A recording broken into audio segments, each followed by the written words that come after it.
1990க்கு முன்பு நம் வாழ்க்கை எப்படி இருந்தது? காலை எழுந்ததும் பசும்பால் வாங்க அப்பா வரிசையில் நின்றிருந்தார். வாங்கி வந்த தண்ணீர் கலக்காத பாலில் அம்மா டீ போட்டு கொண்டு வந்தார்.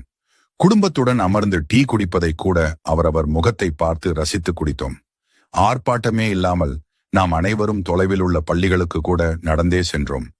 ஆசிரியரின் மீது மரியாதையும் பயமும் இருந்ததே தவிர ஒரு நாளும் ஆசிரியரை தரக்குறைவாகவோ இழிவாகவோ ஒரு மாணவனும் நினைத்ததில்லை. பள்ளி முடித்து வீட்டுக்கு வந்ததுமே பையை தூக்கி போட்டுவிட்டு தெருவில் கும்பலாக விளையாடினோம். விளையாட்டில் கூட ஆங்கிலம் கலக்காத தமிழ் நம் அனைவர் நாவிலும் வீரியமாக தோற்றியிருந்தது. மாலை 4 மணிக்கு மேல் நம் அக்கா தங்கைகளுக்கு அம்மா அழகாக சடை போட்டு விட்டார்.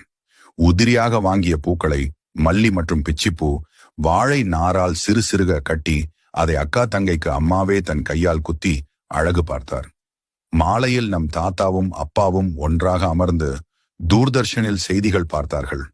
வெள்ளிக்கிழமையன்று குறைந்தபட்சம் 10 பேராவது ஒன்றாக அமர்ந்து இரவு ஒளியும் பார்த்தோம். அம்மாக்களுக்கு அன்று சீரியல் என்றாலே என்னவென்று பொருள் தெரியாமல் வீட்டு வாசலில் அமர்ந்து நம் விளையாடுவதை வேடிக்கை பார்த்தனர். ஊற வைத்த அரிசியை ஆட்டுக்கல்லில் போட்டு அம்மா இட்லிக்கு மாவை அரைத்தார். அதிகபட்ச அப்பாக்களுக்கு சிகரெட் மற்றும் குடிப்பழக்கம் இல்லாமல் இருந்தது. ஞாயிற்றுக்கிழமை